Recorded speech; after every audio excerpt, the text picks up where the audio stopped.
IQ rakyat Malaysia menurut World Population Review di tahun 2024 antara yang terbaik di Asia, kalahkan Israel, Indonesia, dan India. Bahkan negara Bangladesh sama Filipina tuh di atasnya Indonesia, Ceh. Tapi kenapa IQ rakyat Indonesia ini bisa jauh di bawah negara-negara tersebut? Milik Polisi Republik Indonesia yang masing-masing menelan 16.000 US dollar dan 2.800 US dollar. Untuk apalah benda-benda macam tu, utang negara aja masih banyak. Sibuk-sibuk nak robot pula. Nanti kalau orang lapor kemalingan nak tangkap pakai robot. Beda, kemalingan atau kejadian-kejadian apapun di Indonesia ini, masyarakat tuh pasti lapornya ke Damkar, beda. Masalahnya, Cek, kalau rumah sakit di Indonesia nih fasilitasnya bagus, pelayanannya bagus. Tak payah warga Indonesia nih nak berobat ke luar negeri sampai ke Malaysia.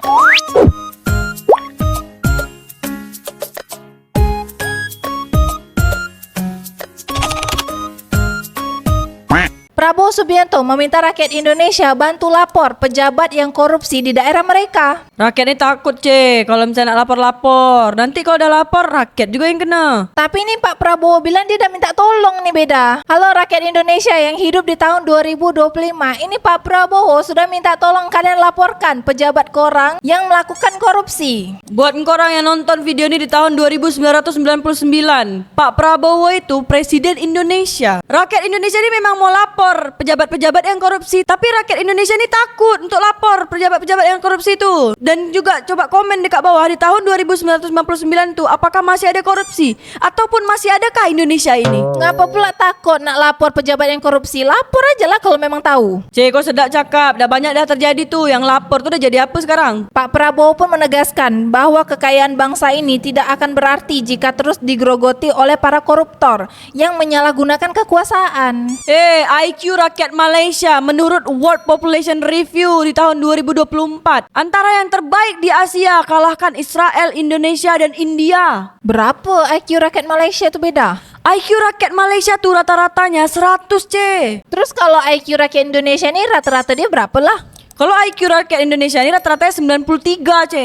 Buat kalian yang nonton video ini di tahun 1999, apakah di tahun segitu IQ rakyat Indonesia sudah mengalahkan IQ rakyat Malaysia? Coba korang komen dekat bawah. Bahkan negara Bangladesh sama Filipina tuh di atasnya Indonesia, C. Berapa IQ dia orang, beda? IQ rakyat Bangladesh sama Filipina tuh 96 lebih, C. Padahal Indonesia ini kan banyak ikan, kaya akan ikan. Tapi kenapa IQ rakyat Indonesia ini bisa jauh di bawah negara-negara tersebut? Makanya kita nih sebagai rakyat biasa di Indonesia ini di tahun 2025 ini, tak usahlah lapor-lapor tuh korupsi-korupsi itu. Naikkan dulu IQ deh. Kalau naikkan IQ berarti akan mengurangi korupsi, beda? Sekarang kalau IQ-nya naik itu kan cara berpikirnya berubah, C. Tapi di satu sisi semangat pemberantasan korupsi perlu melibatkan semua pihak. Tapi di sisi lain juga publik pun bertanya, bukankah presiden punya wewenang kuat untuk langsung bertindak? Kenapa rakyat terus yang diminta jadi pelapor? Makanya Indonesia ini takut kalau nak lapor-lapor koruptor. Sedangkan harapan masyarakat tuh jelas,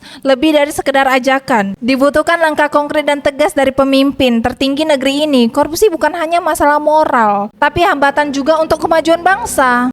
Kalau misalnya Indonesia ini tak dikorupsi, C, fasilitas rumah sakit, pendidikan, infrastruktur di Indonesia ini mewah, megah, lebih-lebih dari Malaysia. 10 robot humanoid dan 10 robot anjing K9 milik Polisi Republik Indonesia yang masing-masing menelan 16.000 US dollar dan 2.800 US dollar. Untuk apalah benda-benda macam tu, utang negara aja masih banyak. Sibuk-sibuk nak robot pula. Nanti kalau orang lapor kemalingan nak tangkap pakai robot. Terus robot tu belum bisa untuk seluruh Indonesia kan? Paling di Jakarta aja. Nanti daerah-daerah lain yang kemalingan tu macam mana? Beda, kemalingan atau kejadian-kejadian apapun di Indonesia ini, masyarakat tuh pasti lapornya ke Damkar, beda.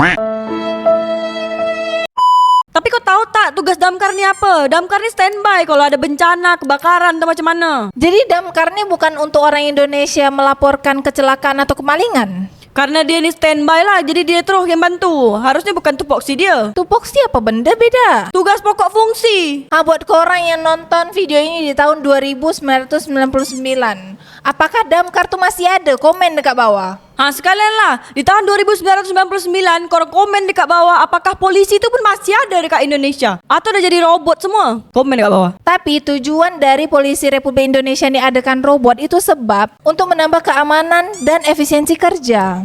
Buat warga Malaysia dan Singapura, apakah polisi di kerajaan Malaysia dan Singapura nih pakai robot atau manusia ataupun ada anjing robot juga? Komen dekat bawah. Fungsinya apa ya? Pemerintah harus alihkan anggaran ke Damkar aja karena Damkar lebih berguna untuk masyarakat daripada Ladusin yang cuma pemborosan yang tidak berguna, kata Cuting. Polisi itu berguna juga.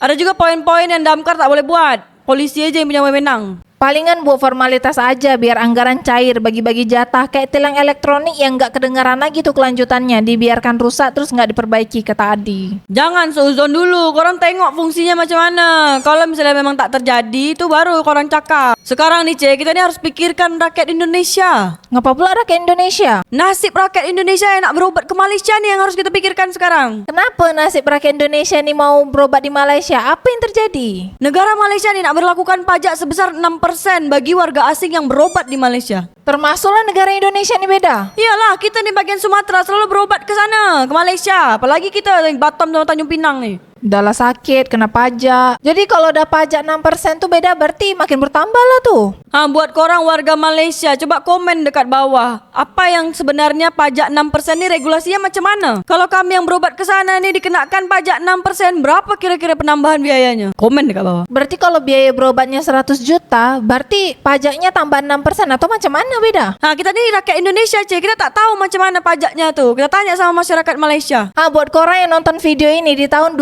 1999, apakah rakyat Indonesia masih sering berobat ke Malaysia di tahun segitu? Coba korang komen dekat bawah. Sekalian lah, buat korang yang nonton video ini di tahun 1999, berapa negara Malaysia naikkan pajak untuk pesakit yang dari luar negeri berobat ke Malaysia? Komen dekat bawah. Mak, jangan-jangan udah sampai 170%, tak beda? Masalahnya Cik, kalau rumah sakit di Indonesia ni fasilitasnya bagus, pelayanannya bagus, tak payah warga Indonesia ni nak berobat ke luar negeri sampai ke Malaysia. Tapi sekarang udah dinaikkan pula, beda pajaknya 6%. Macam mana nih beda? Itu nasib warga Indonesia yang berobat ke Malaysia, Cik. Ya sekarang kan nasibnya dinaikkan pajak nih beda. Ya kau siapkan duit banyak-banyak karena warga Indonesia ni banyak berobat ke Malaysia. Ngapa pula aku yang harus siapkan duit banyak-banyak? Kan kau warga Indonesia.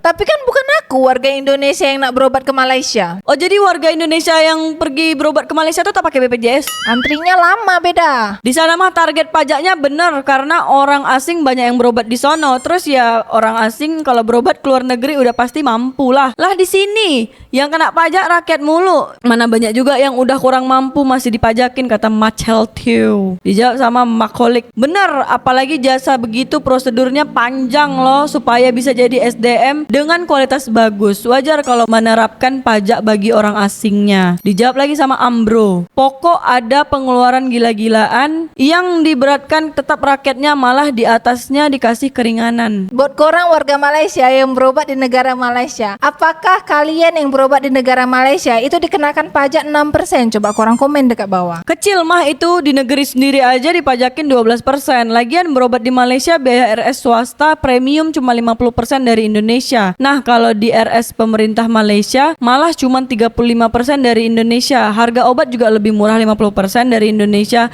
karena supply chain yang pendek, tidak ada uang preman dan tidak ada komisi para dokter yang menulis resep dan permintaan entertain dokter ke pabrik obat, kata Teknopreneur Jakarta. Buat korang warga Malaysia, apakah dekat negara Malaysia ni ada pungli-pungli kalau ada orang Malaysia yang berobat di Malaysia? Komen dekat bawah. Kasih tahu juga Cik, pungli itu apa benda? Pungli itu pungutan liar kalau dekat Indonesia. Kalau dekat Malaysia apa nama dia? Ulat. Hah?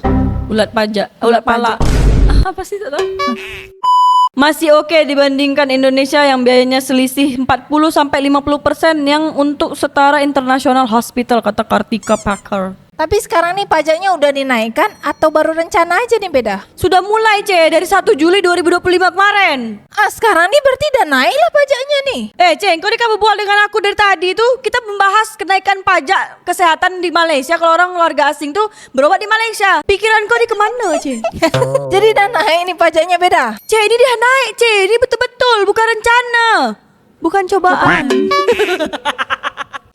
Cik, ini bukan rencana lagi Cik, dah naik nih Cik, ini betul-betul bukan cobaan. Jadi betul-betul lah nih, bukan cobaan lah nih. Cobaan? Bukan cobaan. Maju lah. Singapura. Nangis ya.